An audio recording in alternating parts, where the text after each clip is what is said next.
वैदिक सूत्रों में एक ऋचा आती है, आस्ते भग आसीनस्य ऊर्ध्वं तिष्ठति तिष्ठतः शेते निपद्यमानस्य चरति चरतो भगः चरैवेति चरैवेति। उपनिषद में कहा गया है, जो व्यक्ति बैठा रहता है उसका भाग्य बैठा रहता है, जो खड़ा हो जाता है उसका भाग्य खड़ा हो जाता है, जो सोता रहता है उसका भाग्य सोया हुआ रहता है। चरती चरतो भगः, जो व्यक्ति चलने लगता है उसका भाग्य चलने लगता है। और इसीलिए वहां दिशा सूचक मंत्र बताया गया, चरैवेति चरैवेति। तुम आगे बढ़ो, बढ़ते रहो, बढ़ते रहो। टीपीएफ के सदस्यों को आगे बढ़ना है। किस दिशा में आगे बढ़ना है, यह सोचने का बिंदु है। दो दिशाएं आपके सामने है, एक है मेटीरियलिस्टिक वर्ल्ड और दूसरा है स्पिरिचुअल वर्ल्ड। मेटीरियलिस्टिक वर्ल्ड में आप आगे बढ़ रहे हैं, टेक्नोलॉजी कितनी आगे बढ़ रही है शायद हम कल्पना भी नहीं कर सकते। परम पूज्य गुरुदेव के युग में टेक्नोलॉजी कहाँ थी, आचार्य महाप्रज्ञ जी के युग में कहाँ थी, और वर्तमान में आचार्य महाश्रवण जी के युग में हम देख रहे हैं टेक्नोलॉजी कहाँ से कहाँ पहुंच गई। यहाँ आचार्यवर एक सूचना देते हैं और शायद उस सूचना के साथ ही वह सूचना पूरे देश विदेशों में पहुंच जाती है। टेक्नोलॉजी का विकास हुआ है, इसमें कोई संदेह नहीं है, लेकिन टीपीएफ लोगों को स्पिरिचुअल वर्ल्ड में प्रवेश करने का तरीका सीखना है कि हम स्पिरिचुअल वर्ल्ड में कैसे आगे बढ़ें। और जितने अधिक स्पिरिचुअल वर्ल्ड में आगे बढ़ेंगे, बाह्य दुनिया को छोड़ करके अंतर जगत में प्रवेश करेंगे। अंतर जगत में प्रवेश करने का अर्थ है कि आप अपनी शक्तियों को जागृत कर रहे हैं, आप अपने ज्ञान को जागृत कर रहे हैं और आप अपने आनंद को जागृत कर रहे हैं। पर कैसे अंतर जगत में प्रवेश करें, उसका माध्यम क्या होगा, कैसे आप वहां तक पहुंच पाएंगे। और पहुंचने के लिए मैं एक मार्ग आपको सुझाना चाहूंगी, एक बात आपको बताना चाहूंगी, वह है सामायिक। सामायिक को आप एक रिचुअल नहीं समझे, सामायिक स्पिरिचुअल है, एक तरह की स्पिरिचुअल प्रैक्टिस है। बहुत लोग ऐसा सोचते हैं कि सामायिक तो एक रूढ़ी है और ये लोग जो हमारे बुजुर्ग लोग हैं इनके लिए करणीय है, लेकिन मैं ऐसा नहीं सोचती हूँ। मुझे तो ऐसा लगता है कि सामायिक हर व्यक्ति के लिए करणीय है। सामायिक में आप क्या कर रहे हैं, आप सामायिक को रिचुअल के रूप में नहीं स्वीकार करके ये चिंतन करें कि सामायिक तो हमारी सेल्फ मीटिंग है। सामायिक का मतलब है कि आप अपने साथ मीट कर रहे हो, अपनी सेल्फ मीटिंग कर रहे हो, अपने आप को देखने का, अपने आप को जानने का आप अभ्यास कर रहे हो। सामायिक का मतलब है कि आप सावध्य योग का प्रत्याख्यान कर रहे हो। सावध्य योग क्या है? सावध्य योग को परम पूज्य आचार्य महाप्रज्ञ जी कहते थे, ये एक तरह के नेगेटिव एटीट्यूड है, नेगेटिव थिंकिंग है। तो आप सिर्फ 48 मिनट्स के लिए आप नेगेटिव एटीट्यूड से दूर हो रहे हैं, नेगेटिव थिंकिंग से आप दूर हो रहे हैं और अपने साथ अपनी मीटिंग कर रहे हैं। और मीटिंग करने के फॉर्मूले आप जानते हैं। जब आपके प्रोफेशन की कोई मीटिंग होती है तो उस समय आप क्या करते हैं, फुल्ली कंसंट्रेशन आपकी उस मीटिंग पर होती है और आपका मोबाइल का स्विच ऑफ रहता है। आप पर्सनल कोई भी कॉल उस समय अटेंड नहीं करते हैं और सिर्फ आपका ध्यान उस मीटिंग में रहता है। तो जब आप सेल्फ मीटिंग करेंगे तो सेल्फ मीटिंग के लिए आपको, आपके लिए आवश्यक होगा कि आप इस फोन की दुनिया से दूर हो जाइए, फोन को एक ओर रख दीजिए, किसी प्रकार का कोई कॉल आपको अटेंड नहीं करना है। और सिर्फ चूंकि ये अपने साथ मीट करने का एक समय है और अपने आप को देखने का समय है, तो फोन से आपको दूर होना होगा। और फोन तो आज के युग की सबसे बड़ी बीमारी है, या ये कहूं कि सबसे बड़ी विकास में बाधा भी बन रहा है। इसलिए बन रहा है कि आप कोई अच्छा कार्य कर रहे हैं और वो फोन की घंटियां आती रहती हैं और आपको डाइवर्ट करती रहती है। हमारी बहनें आजकल कई बार आती है कि आलोचना दो, नहीं किस बात की आलोचना दे, वो फोन की घंटी बज रही थी, मैंने उसका वो ऑफ किया था, कभी अंगुलियों से उसको कुछ किया था, यानी वो आलोचना लेती है। और वह फोन हम आपके चित्त को चंचल बना रहा है, हमें चित्त को चंचल नहीं बनाना है। और प्रोफेशनल जो लोग हैं, यदि उनका चित्त चंचल होगा तो वो प्रोफेशन में कैसे सफलता प्राप्त करेंगे। कंसंट्रेशन उनके लिए मस्ट है, और कंसंट्रेशन बढ़ाने के लिए, डिसीजन पावर बढ़ाने के लिए, मेमोरी पावर बढ़ाने के लिए सेल्फ मीटिंग मस्ट है। और ये सेल्फ मीटिंग आप सामायिक के माध्यम से कर सकते हैं। अब प्रश्न है कि क्या हम 48 मिनट्स के लिए बैठ भी गए तो हमारी सेल्फ मीटिंग हो गई? नहीं, बैठने मात्र से आपकी सेल्फ मीटिंग नहीं होगी, उसमें आपको कुछ टारगेट बनाना पड़ेगा कि मुझे इस 45 मिनट का यूज कैसे करना है और कैसे मैं अपने साथ में रह सकूं, अपने आप को देख सकूं। उसका एक पूरा टारगेट तय करना होगा कि उसके लिए सबसे पहले आप ध्यान केंद्रित करेंगे मेडिटेशन पर। आप 15 मिनट का समय उस सेल्फ मीटिंग में मेडिटेशन के लिए निकालें, मेडिटेशन के लिए आरक्षित कर दे और 15 मिनट के लिए आप ध्यान करें। क्या ध्यान करें? ध्यान श्वास का करें, अपने शरीर का करें, अपने चैतन्य केंद्रों का करें, शरीर के भीतर जो रंग है उन रंगों को देखें, कभी कभी अनुप्रेक्षा का प्रयोग करें। और ये प्रयोग आपको धीरे धीरे कंसंट्रेशन की ओर ले जाएंगे। प्रारंभ में कंसंट्रेशन के लिए लॉन्ग ब्रीदिंग का प्रयोग आवश्यक है, और ब्रीदिंग पर यदि आपका मन लग गया, मन आपका एकाग्र हो गया, तो फिर आगे के प्रयोग आप इजीली कर पाएंगे, आसानी से कर पाएंगे। प्रारंभ में आप आपको अपने आप को श्वास पर केंद्रित कर दे। श्वास कैसे आ रहा है, कैसे जा रहा है, श्वास मेरा छोटा है या श्वास मेरा बड़ा है, और इस गहराई में जाए और जाते जाते आपको अनुभूति होगी कि सचमुच में मैं जितना लंबा श्वास ले रहा हूं, आप में डॉक्टर भी होंगे यहाँ पर, उनको शायद ज्यादा अनुभूति है, ज्यादा अध्ययन है। जितना हमारा लंबा श्वास है, इसका मतलब है कि हम बाहर से ऑक्सीजन अधिक ग्रहण कर रहे हैं, और जितने ऑक्सीजन की मात्रा हमारे भीतर में जाएगी, हमारा ब्लड प्योरीफाई होगा।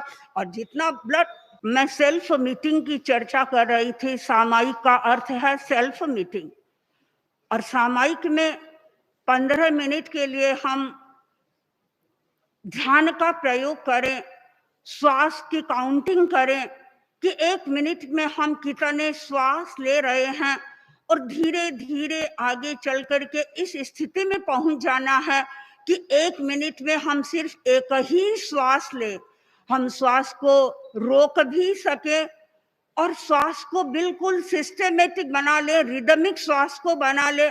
और इस श्वास प्रेक्षा के द्वारा आपका कंसंट्रेशन बढ़ेगा। और इसके साथ साथ में यदि अनुप्रेक्षा का प्रयोग चलता है तो अनुप्रेक्षा भी हमारे व्यक्तित्व को बदलने वाली होगी। कई लोग ऐसे होते हैं जिन्हें गुस्सा बहुत अधिक आता है, कई लोग ऐसे होते हैं जिनके ईगो की प्रॉब्लम होती है, अनेक प्रकार की समस्याओं से अनेक लोग जूझते रहते हैं। तो अनुप्रेक्षा के द्वारा व्यक्ति अपने इन समस्याओं का समाधान कर पाते हैं, और वो अपने भीतर में इस प्रकार के सुझाव भेजते रहते हैं। सुझाव यदि बार बार भेजेंगे तो सबकॉन्शियस माइंड आपके सुझावों को ग्रहण करेगा और तदनुरूप परिणति हमारे व्यक्तित्व की होती चली जाएगी।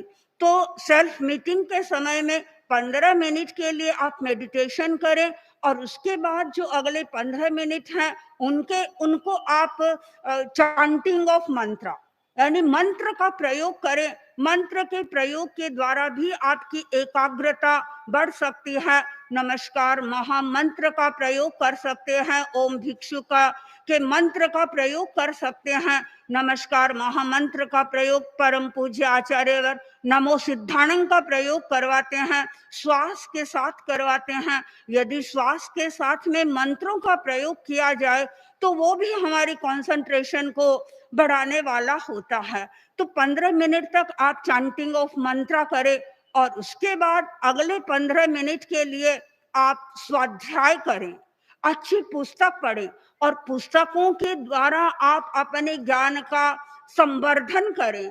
अपने ज्ञान को कैसे बढ़ाएं?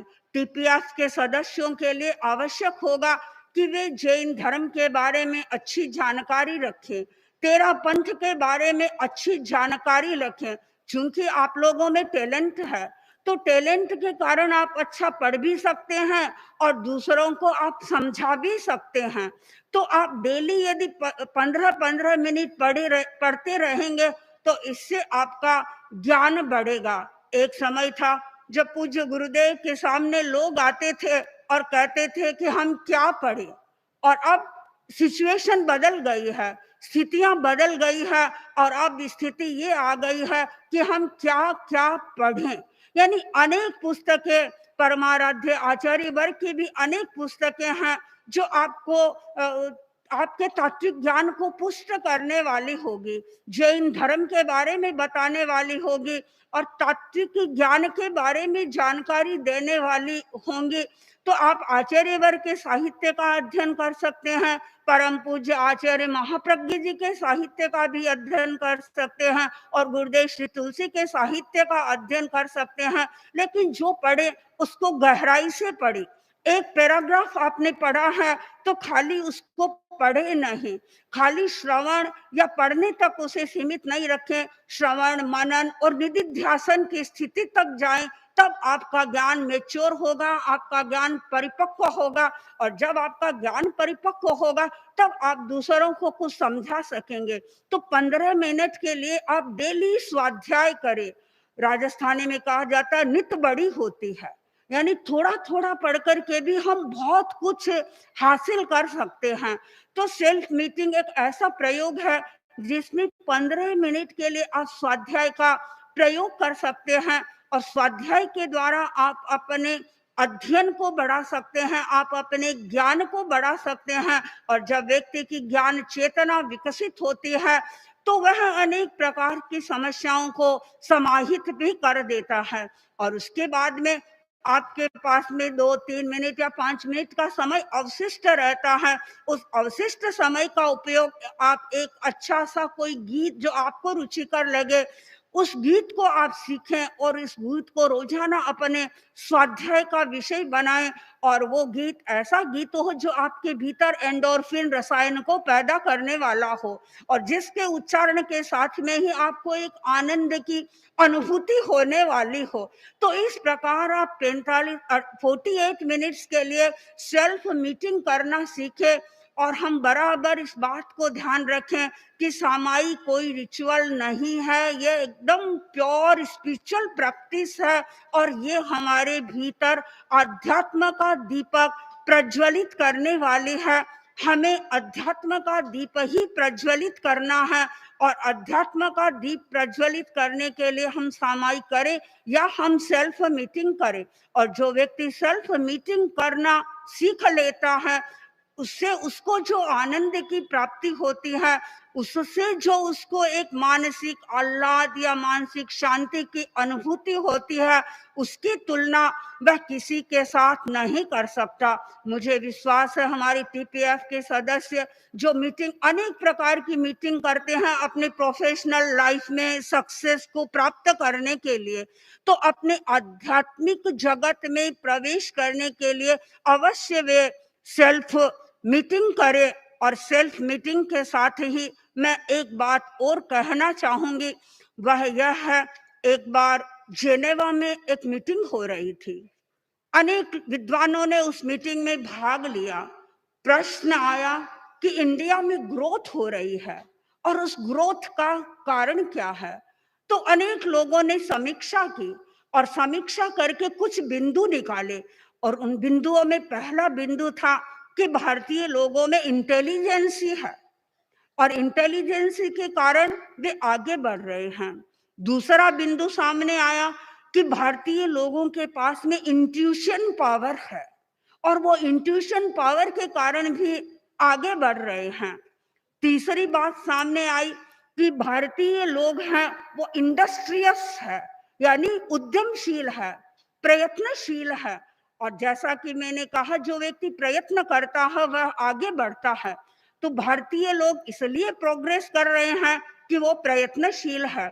चौथी बात वहां बताई गई कि भारतीय लोग इंटीग्रिटी है, यानी उनके पास में प्रामाणिकता है और वो सब मिलकर के काम करना जानते हैं।